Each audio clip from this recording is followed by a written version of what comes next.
ये कहानी ऐसे एक बच्चे की है जिसका नाम है मनोज।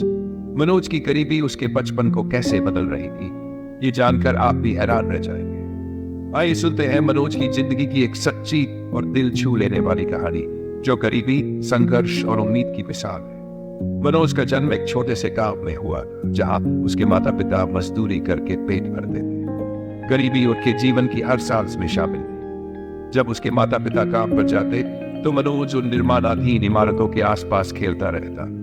बाकी बच्चों की तरह उसके पास खेलने के लिए खिलौने नहीं, और जब वह बाकी बच्चों के साथ रेल रेल का खेल खेलता तो वह हमेशा गार्ड बनता था। क्यों? क्योंकि उसके पास पहनने के लिए शर्ट तक नहीं। उसने कभी किसी से शिकायत नहीं की, बल्कि उसने अपनी गरीबी को स्वीकार कर लिया और उसका हिस्सा बन गया। एक बार किसी ने उससे पूछा, तुम हमेशा गार्ड क्यों बनते हो, कभी इंजन या डिब्बा क्यों नहीं बनते? तो मनोज ने मासूमियत से कहा, मेरे पास शर्ट नहीं है तो बाकी बच्चे मुझे पकड़ेंगे कैसे?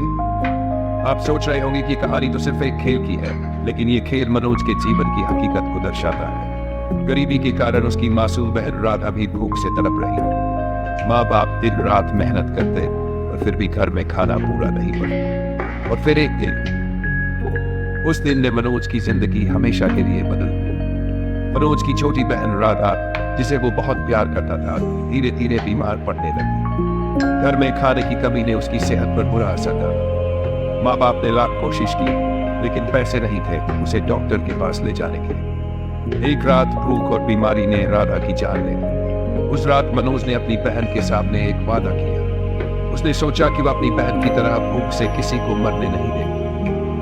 उसने खुद को और अपनी गरीबी को चुनौती देने का फैसला किया। मनोज ने अखबार बेचे, छोटे मोटे काम किए और आखिरकार अपने परिवार को इस गरीबी के दलदल से बाहर निकाला। मनोज की यह कहानी हमें सिखाती है कि चाहे जिंदगी कितनी भी कठिन क्यों न हो, अगर हमारे अंदर मेहनत करने का जज्बा है तो हम किसी भी मुश्किल को हरा सकते हैं। यह कहानी सिर्फ मनोज की नहीं, बल्कि उन लाखों बच्चों की है जो गरीबी में जीते हैं पर हार मानने के बजाय अपने सपनों की ओर बढ़ते हैं। आज का मनोज अपने परिवार के लिए मिसाल बन चुका है। और ये याद रखना, जिंदगी में कोई भी संघर्ष हमें तोड़ नहीं सकता जब तक हम खुद हार मानने की सोच नहीं।